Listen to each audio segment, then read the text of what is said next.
Assalamualaikum warahmatullahi wabarakatuh. Pada kesempatan kali ini, saya akan memberikan tutorial bagaimana cara membuat surat somasi atau teguran. Contoh kasus yang akan saya ambil pada pembuatan somasi kali ini ialah kasus pembelian unit apartemen di K2 Park Serpong and Grand AA Residence pada tahun 2014 sampai 2018. Sumber link kasus tersedia pada layar. Sebelum kita membuat surat somasi, baiknya kita mengetahui apa itu somasi atau teguran.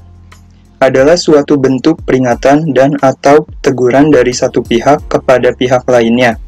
Peringatan atau teguran itu atas dasar telah terjadinya wan prestasi atau ingkar janji dan atau perbuatan melawan hukum. Biasanya somasi atau teguran ini dibuat sebagai langkah awal sebelum permasalahan dibawa ke dalam ranah hukum. Poin apa saja yang harus ada dalam surat somasi dan bagaimana cara menyampaikannya? Somasi harus disertai identitas pengirim dengan uraian singkat tentang kedudukan sang pengirim. Ini poin pertama. Poin selanjutnya, selain itu, somasi juga harus memuat identitas pihak yang diberi peringatan atau teguran. Poin ketiga, uraian singkat tentang permasalahan yang terjadi dan hal-hal yang seharusnya dilakukan pihak yang diberi teguran. Tuntutan hukum yang harus dipenuhi oleh pihak yang diberi teguran atau peringatan, dan yang terakhir, tenggat waktu pemenuhan yang harus dipenuhi oleh pihak yang diberi teguran. Berikut merupakan hasil dokumen file yang telah saya buat sebelumnya. Dalam membuat surat somasi, yang pertama itu harus ada kop surat yang terdiri dari logo dan alamat, di mana ini sebagai identitas dari lembaga firma hukum. Pada kolom pertama ini dapat kita lihat logonya dan alamat keberadaan dari SM Law Firm. Pada kolom kedua, kita akan melihat tempat dan tanggal pembuatan surat somasi atau penerbitan surat somasi ini.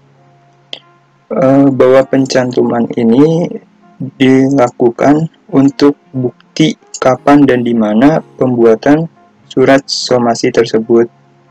Di sini dapat kita lihat bahwa surat ini dibuat di Tangerang pada tanggal 20 Desember 2019.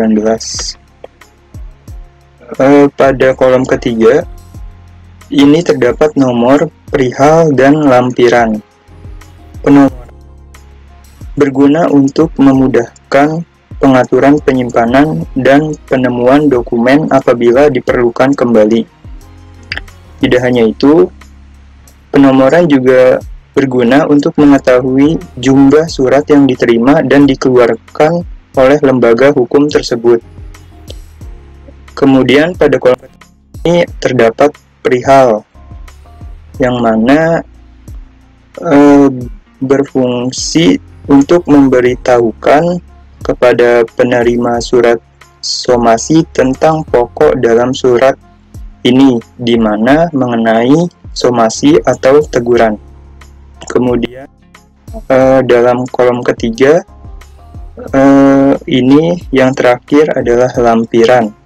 Lampiran ini berisikan lampiran-lampiran dokumen yang diperlukan sebagai pendukung dalam surat somasi ini. Contohnya seperti surat kuasa yang biasanya dilampirkan setelah surat somasi ini. Kemudian pada kolom keempat, kita akan menemukan penerima dan alat surat somasi ditujukan kepada penerima surat somasi yang dimana sebagai pihak diberikan teguran, yaitu kepada Direktur Utama PT Prioritas Land Indonesia di Jalan Tol Jakarta Serpong nomor 10 Tangerang Selatan. Di sini wajib kepada dan alamatnya. Nah, kemudian pada kolom kelima itu merupakan identitas dari pembuat somasi atau pihak yang memberikan somasi. Dalam hal kali ini kita dapat menemukan bahwa Miftahul Rizky Aditama SHMH merupakan pembuat somasi sekaligus yang memberikan surat somasi. Kemudian pencantuman alamat kantor hukum atau pemberi surat somasi tersebut, seperti yang ada di yang saya. Nah, karena Miftahul Rizky Aditama ini sebagai seorang advokat dan konsultan yang bernaung pada SM Law Firm beralamatkan di Jalan Swadaya nomor 11 Tangerang, di mana ia mendapatkan kuasa atas kliennya yang bernama Ibanto Kibiran. Kemudian juga dituliskan nik beserta alamat.